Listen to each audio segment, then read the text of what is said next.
இந்திய கம்யூனிஸ்ட் கட்சியுடைய மூத்த தலைவர் ஆர் நல்லக்கண்ணு வயது மூப்பின் காரணமா சிகிச்சை பலனளிக்காம இன்னைக்கு காலமாகியிருக்காரு. இவரு கடந்த வருஷம் ஆகஸ்ட் 22 வீட்டுல அவர் கீழே விழுந்ததுனால தலையில காயம் ஏற்பட்டு நந்தனத்துல இருக்கிற தனியார் ஹாஸ்பிட்டல்ல அனுமதிக்கப்பட்டாரு. அங்க அவருக்கு ஸ்கேன் உள்ளிட்ட பல பரிசோதனை செய்யப்பட்டு தலையில தையல் போடப்பட்டு தீவிர சிகிச்சை பிரிவுல சிறப்பு சிகிச்சைகள் வழங்கப்பட்டு வந்தது.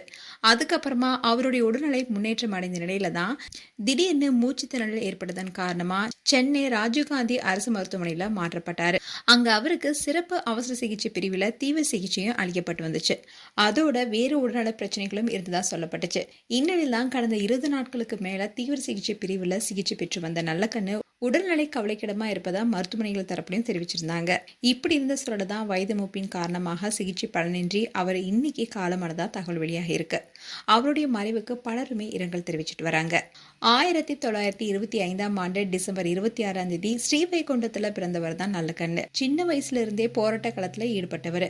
1943 இந்திய கம்யூனிஸ்ட் கட்சியில இணைந்த நல்லக்கண்ணு இன்னைக்கு வரைக்குமே அதே கட்சியில இயங்கிட்டு வந்தாரு. அவர் கம்யூனிஸ்ட் கட்சியில இணைந்த சில வருஷங்களே உழுபவனுக்கே நிலம் சொந்தம் என்ற போராட்டத்தை இந்திய கம்யூனிஸ்ட் கட்சி முன்னெடுத்தது. இந்திய அரசுக்கு எதிராக செயல்பட்டதா தொடரப்பட்ட இந்த சதி வழக்குல நல்லக்கண்ணும் சேர்க்கப்பட்டாரு. இதனாலேயே அவர் 7 ஆண்டுகள் சிறையில் இருந்தாரு. அப்போ அவருடைய மீசைய போலீஸ்காரங்க சுருட்ட வச்சு பொசுக்குனாங்க. தமிழக மக்களுடைய போராட்டத்துக்காக தன்னுடைய வாழ்வை கழித்த அவருக்கு 2022 தகைசால் தமிழர் விருதும் வழங்கப்பட்டுச்சு. அந்த விருதுடன் அவருக்கு 10 லட்சம் ரூபாய் பரிசு தொகையும் கொடுத்தாங்க. ஆனா அதனுடன் தன்னுடைய பணமான 5000 ரூபாவை சேர்த்து முதலமைச்சருடைய நிவாரண நிதிக்கே நல்லக்கண்ணு வழங்கினாரு. அதே மாதிரி அவருடைய 80வது பிறந்தநாள் அப்போ 1 கோடி ரூபாய் வசூலித்து கொடுத்தாங்க கம்யூனிஸ்ட் கட்சி. ஆனா அதை அந்த மேனிலேயே வச்சே கட்சிக்கே அதை திருப்பி கொடுத்தவர் நல்லக்கண்ணு. ஒரு சாதாரண விவசாய குடும்பத்துல பிறந்த இவர் பள்ளி காலத்திலேயே ஒடுக்குமுறைகளுக்கு எதிரான போராட்டங்கள்ல தன்னை ஈடுபடுத்தி கொண்டாரு. காங்கிரஸ் கட்சியிலேயே சின்ன வயசுலேயே சேர்ந்த நல்லக்கண்ணு இந்திய விடுதலை போராட்டங்களை தன்னை ஈடுபடுத்தி கொண்டாரு. அதுக்கப்புறமா 1943 அவருடைய 18வது வயதுல இந்திய கம்யூனிஸ்ட் கட்சியில சேர்ந்து நல்லக்கண்ணு தோழர் நல்லக்கண்ணுவாக மாறினாரு. அன்னைக்கு தொடங்கிய ஒடுக்கப்பட்ட ஏழை, தொழிலாளர், உழைக்கும் வர்க்கம், விளிம்பு நிலை மக்களுக்கான நல்லக்கண்ணுவின் போராட்டம் இறப்பு வரை தொடர்ந்தது. 2ஆம் உலகப் போர் காரணமா இந்தியாவுல உணவு தட்டுப்பாடு ஏற்பட்டுச்சு. அந்த சமயத்துல பத்தினி கோட்டம் என்ற இடத்துல உணவை பதுக்கி வச்சிருப்பதா ஜனசக்தி என்ற பத்திரிகையில அதை பத்தி பேசியிருந்தாரு.